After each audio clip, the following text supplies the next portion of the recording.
Hi students, I am CS Santosh Raskar. Welcome to my YouTube channel. आपण 11th अकाउंटन्सीचा first chapter introduction to book keeping and accountancy हा पाहत आहोत. आजच्या व्हिडिओमध्ये आपण importance of book keeping and utility of book keeping हे दोन पॉइंट डिस्कस करणार आहोत. इम्पॉर्टन्स ऑफ बुक किपिंग हा पहिला पॉइंट आपण डिस्कस करणार आहोत. फर्स्ट पॉइंट आहे record. It is not possible for anyone to remember all transactions, but bookkeeping maintains record of all transactions permanently and systematically in the books of account. Bookkeeping का करायचं असतं तर permanent record create करण्यासाठी आपल्याला bookkeeping करायचं असतं. बुककीपिंगचं काय महत्व आहे तर बुककीपिंग परमनंट रेकॉर्ड क्रिएट करतं.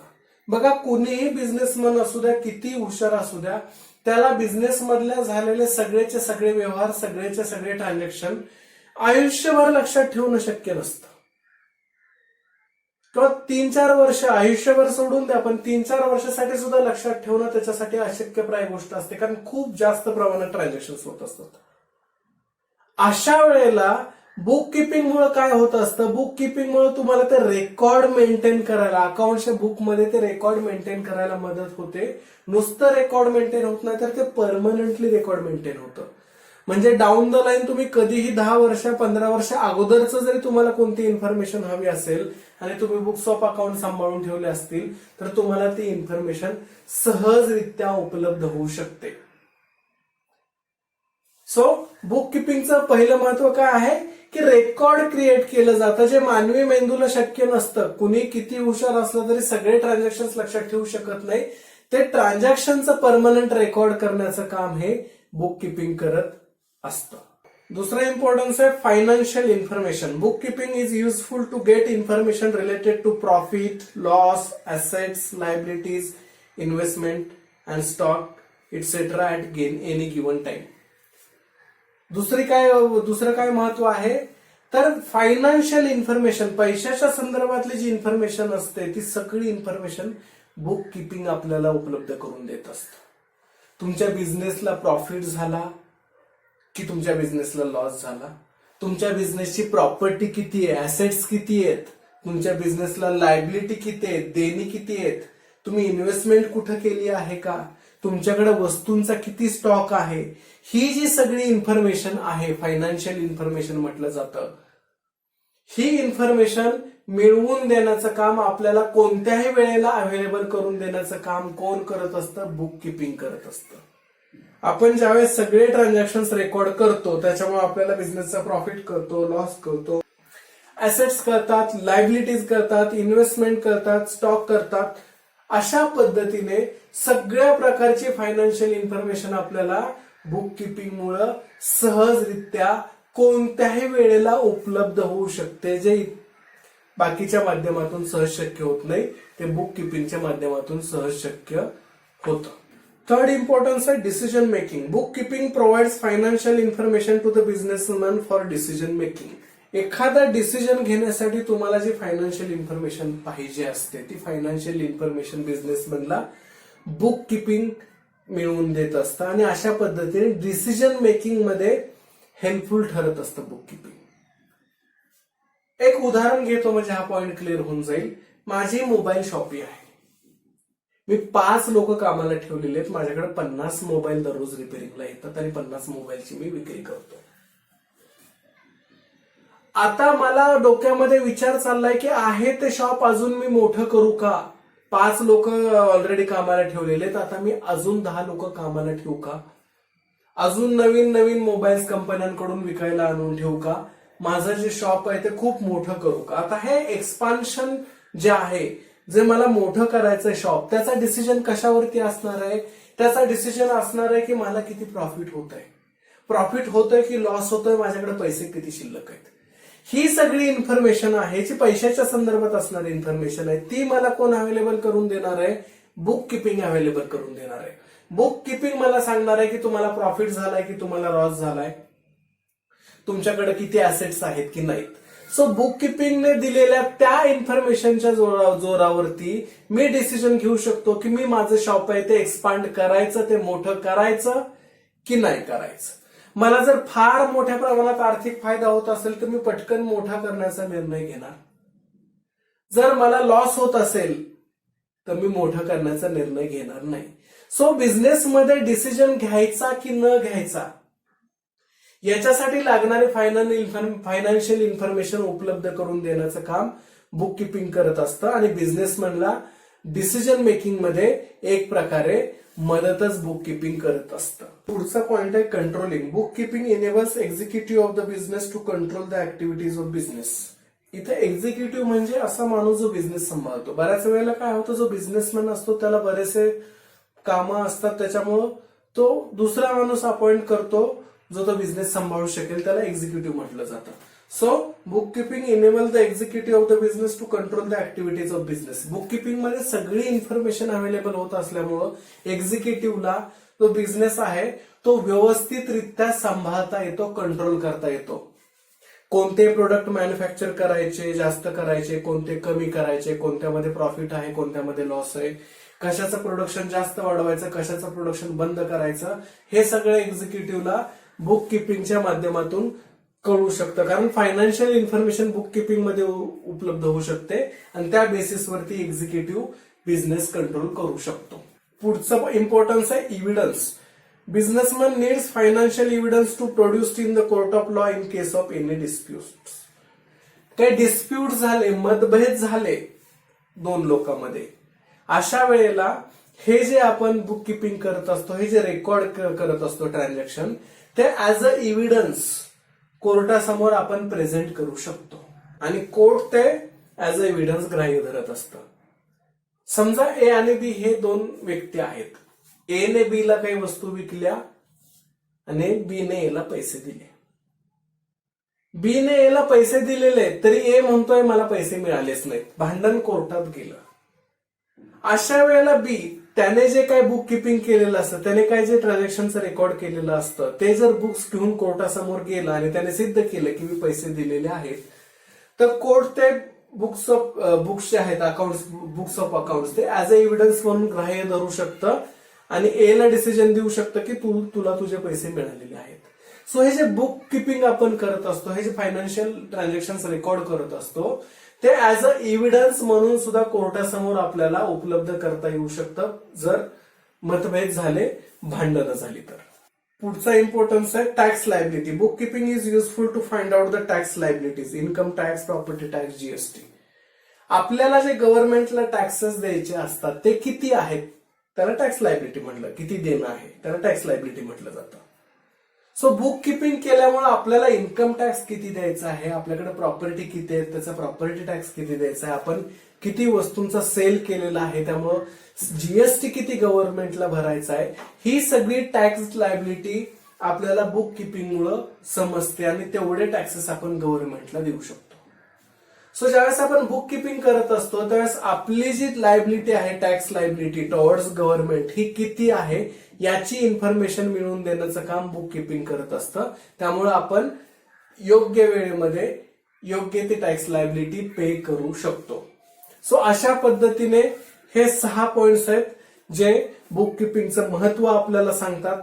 पहिला आहे रेकॉर्ड, दुसरं financial information, decision making, controlling, evidence and tax liability.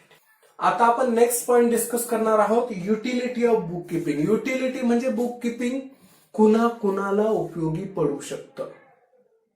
आपण जे आपल्या बिझनेसमध्ये ट्रान्झॅक्शन रेकॉर्ड करतोय, बिझनेस आपला आहे, आपण आपल्या बिझनेसचे ट्रान्झॅक्शन रेकॉर्ड करतोय. जरी आपण आपल्या बिझनेसचे ट्रान्झॅक्शन रेकॉर्ड करत असतो तरी कुणाला ते रेकॉर्ड्स उपयोगी पडू शकतात. आपण केलेलं ट्रान्झॅक्शनचं रेकॉर्डिंग हे कुणाला उपयोगी पडू शकतं ते आपल्याला आता युटिलिटी ऑफ बुक किपिंग या पॉइंट मधून समजावून घ्यायचं आहे. पहिला पॉइंट आहे owner. The businessman can find out profits, losses, assets and liability of an enterprise at any time. Book किपिंगचा सगळ्यात जास्त उपयोग कुणाला होत असतो तर ओनरला. ज्याचा बिझनेस आहे त्या ओनरला. बुक किपिंगमुळे बिझनेसचा प्रॉफिट किती आहे, लॉस किती आहे, असेट्स किती आहेत, लायबिलिटीज किती आहेत, कुणाला देणे किती आहेत, कुणाकडून येणे किती आहेत, ह्या सगळे जी इन्फॉर्मेशन आहे फायनान्शियल इन्फॉर्मेशन, ती कोणत्याही वेळी ओनरला सहजरित्या उपयोगी होऊ शकते.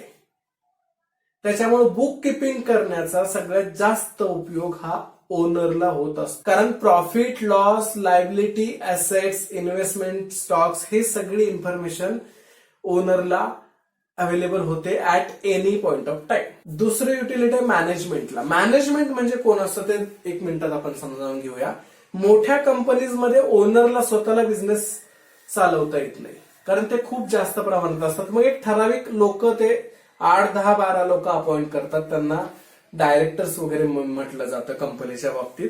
आणि हे डायरेक्टर्स मिळून डिसिजन घेत असतात. कलेक्टिव्हली त्यांना मॅनेजमेंट असं म्हटलं जातं. Which is different from owners. Owners म्हणजेच मॅनेजमेंट असतात असं नाही. मॅनेजमेंट हे वेगळं असतं आणि ओनर हे वेगळे असतात. सो बुक किपिंगचा बिझनेस चालवण्यासाठी मॅनेजमेंटलाही फायदा होऊ शकतो. Management of an enterprise can plan, take decision and control overall business activity.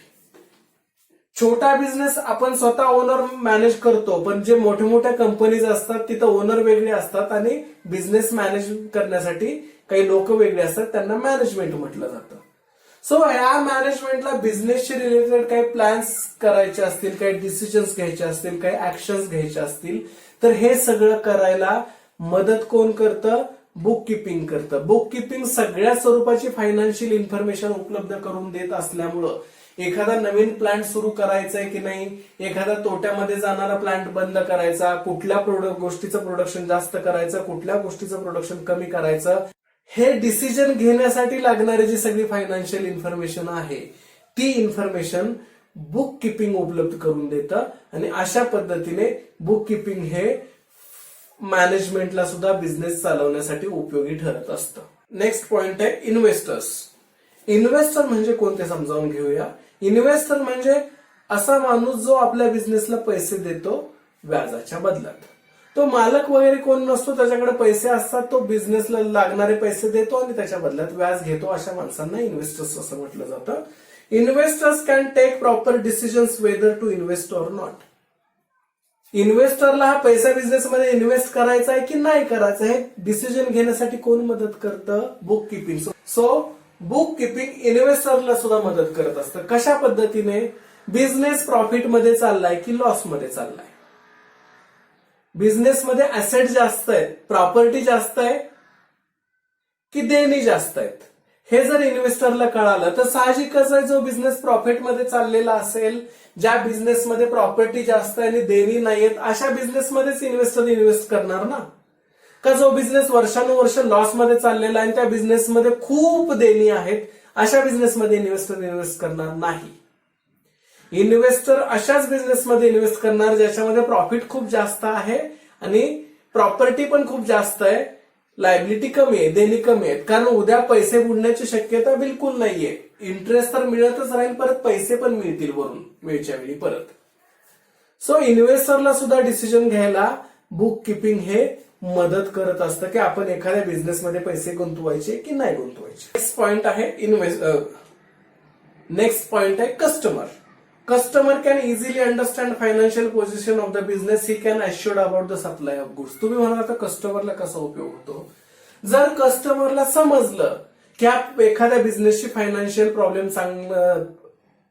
जर कस्टमरला समजलं की एखाद्या बिझनेसची फायनान्शियल पोझिशन अजिबात चांगली नाहीये, तो बिझनेस वर्षानुवर्ष लॉसमध्ये चाललेला आहे, खूप देणी वाढलेली आहेत, म्हणजे कस्टमरला काय लक्षात येतं की बाबा हा बिझनेस खूप काही चालणार नाही.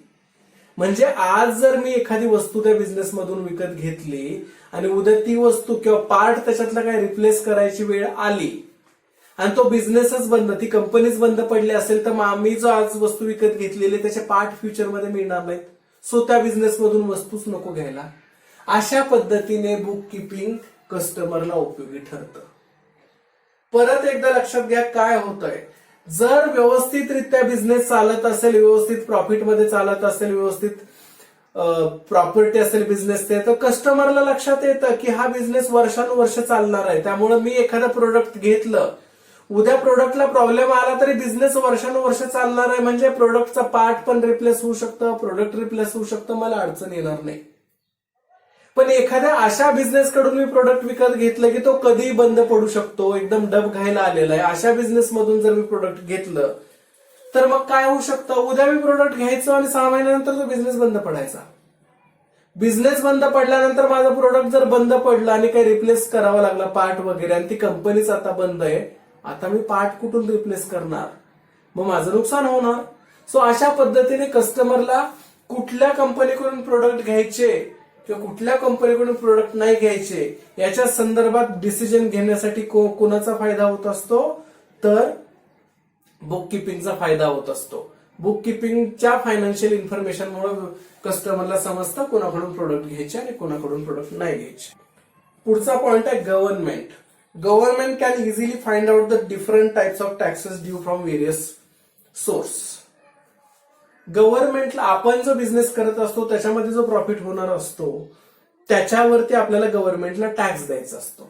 जर एखाद्या बिझनेसमॅनने टॅक्स चुकवण्याचा प्रयत्न केला, म्हणजे त्याने बऱ्याचशा वस्तू विकलेल्या आहेत आणि त्याला बरेचसे पैसे मिळालेत, पण त्याने सांगितलं माझ्या विकल्याच गेलेल्या नाहीयेत, मला लॉसच झालाय आणि मी तुम्हाला टॅक्स देणार नाही, अशा पद्धतीने टॅक्स चुकवण्याचा प्रयत्न केला तर गव्हर्नमेंट त्या बिझनेसमॅनचे रेकॉर्ड्स मागवू शकतं.